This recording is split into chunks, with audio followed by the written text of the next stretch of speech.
প্রেমিক মাছ মারতে গেছিলেন নাকি? ও মাছ মারতে গেছিলাম।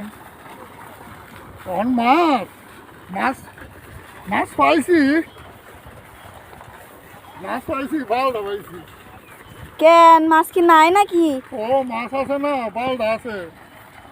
এখন তো সব এই যে আপনার এটা হাই জমি আছে, হাই জমির মধ্যে এটা হয় দেখেন না, এটা ফিশারি জাল গাছতে হতেছে, যদি ভর্তি একটা মাছ নিয়ে এটা তাহলে জাল গাছতে হতেছে।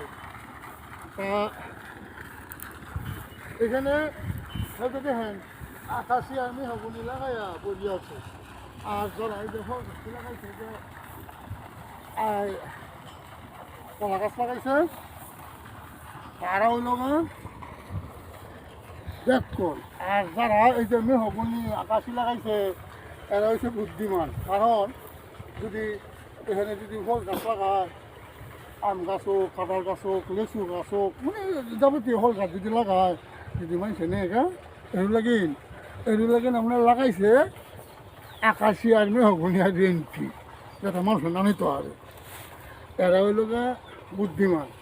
আর যারা এই যে দেখেন না, এই যে এই যে এই যে এই যে কলা গাছ লাগাইছে, এই যে চলি ধরছে, এই যে চলি ধরছে, এই যে দেখছেন এই যে কলা গাছ একটা দুই দেয়া তিন দেয়া চার দেয়া চরি পাঁচটা চরি থাকছে। এই ছয়টা কলা গাছের মধ্যে আমি ছয়টা চরি। এখান থেকে যদি একটা দিয়ে নেয় কেউ মানুষ এটা নিল, মানুষ এখানে খাইব। তা আর ছয়টা চুরি কিনে কি চুরি নিব গা, তাই আসেন আমরা সবাই পুকুর পাড়ে রাস্তার ধারে মেহগনি আর আকাশি গাছ কম লাগায় বেশি করে আমরা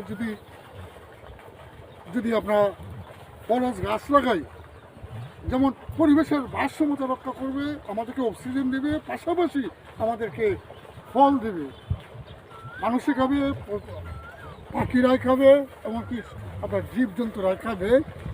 আর লাগানোর সময় একটা নোট করবে শুধু যে আমি সব গায়ে জারিয়ে লাগাইতে গেলাম, যেমন আপনিও খাবেন, আল্লাহর সৃষ্টি সবাই খাবে, আপনার সব গাছ সব পাবেন। এই কাজটা আপনারা সবাই করবেন। আসলে আমরা সবাই গাছ লাগাই, পরিবেশ বাঁচাই, গাছ আমাদের প্রাকৃতিক বন্ধু। সকলকে ধন্যবাদ। আসসালামু আলাইকুম রহমতুল্লাহি ওয়া বারাকাতুহু।